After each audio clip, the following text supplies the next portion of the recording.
Alright guys, how we doing? Welcome to day 4. Exciting time, exciting time. You've made it through your first 3 actual workouts, PT test, 2 WODs, and now you're on to, well, what is day 4, which as we can see is active recovery.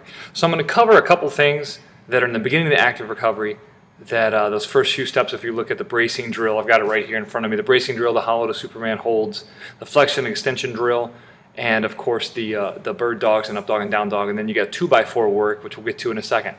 The bracing drill, not too much different than what we have in that active warm-up. What we always want to work on when we're bracing, I'm going to tilt this camera down a little bit, is the idea that I'm tight through my whole midsection here, but not just this abdominal wall, but on the sides and in the back. And remember, the way that we find that is we take our thumbs, put it in the backside, and hands here, and practice. If you cough a little bit, you can maybe feel it hit all at one time.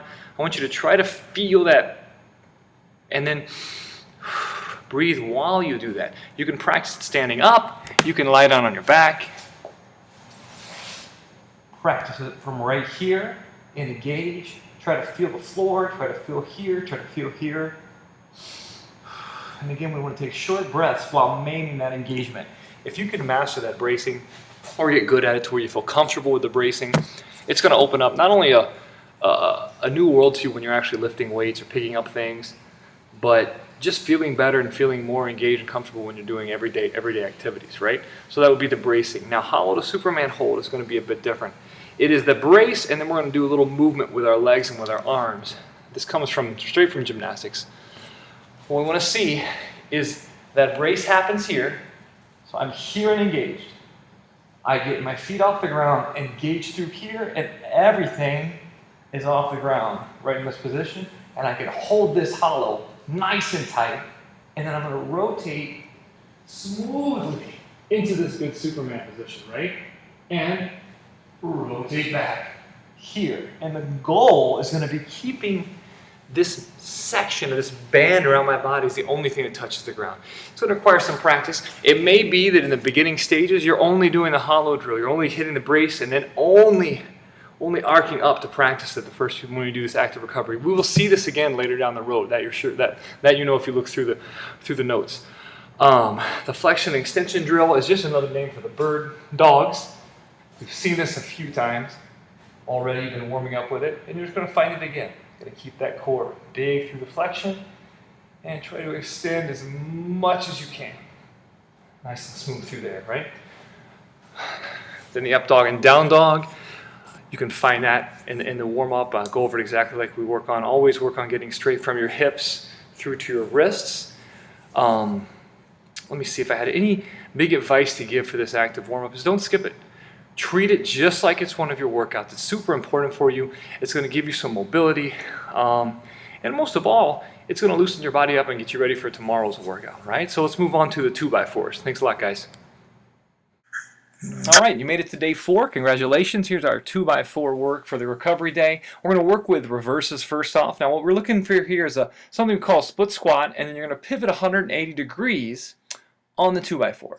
You should take your time. Don't let momentum get into the pivot. Try to keep your back as straight as you can and find control. And every time we pivot 180, we're going to stand up. Then we're going to get right back down in that nice split squat position and pivot 180 degrees again. Notice that I'm smoothly taking my time, making sure that I've got my balance, right? And you can practice this as many times as you need to. Now, I'm going to adjust the 2x4 just a second so I got a little more room away from that back wall and show you what a tripod extension looks like. So we're going to come into that split squat position, but instead of going 180 degrees, we're just going to turn 90, and I'm going to face you actually. Keeping that back nice and straight. Here I am. I'm going to plant my right arm down on the board to find a little bit of better balance. From there, I'm going to extend my right leg straight out towards you. Try to find good solid balance from there, not touching the ground, and do it out behind me as well. Always keeping tight through that position there. Knee's going to go straight back to the wall, and we're going to set it right back down next to itself. Then we switch sides, right? Try to find balance, try to find comfort level. Again, if the balance is too hard, just like with the reverses, you are more than welcome to start trying this on the ground and add the 2x4 in later. The benefits are exactly the same. Exactly the same. And there's the tripod extension. Now we're going to move on to the foot hand crawl. got a little bit of time here, and I'd like to talk about maybe spending time balancing in those couple positions without adding the footwork is absolutely beneficial and good for your flexibility, good for your strength, good for your joint health. Uh, as long as the movements are pain free. Again, we're always going to go to whatever range of motion is most comfortable for us. We don't want to push it too hard and have any pain that keeps us from actually moving. So now this crawl, back is straight, consistent movement on the 2x4, taking my time, right? I'm moving one at a time or contralaterally, right? Whichever you feel you can make it to. It's a fantastic movement. You guys haven't seen the foot hand crawl yet in the workouts, but it's coming, trust me. You'll love that. And essentially that's what this is. We're just doing a foot hand crawl on a 2x4, taking your time. An option could be leaving one hand off, leaving one foot off, but try your best to be on it as much as you can throughout the crawl. And keep in mind, as we're closing now, that the goal isn't to crawl as fast as you can on the 2x4, but to crawl, I would say, consistently so you can continue to crawl for an extended period of time. Good luck, guys, and I'll see you tomorrow for day 5.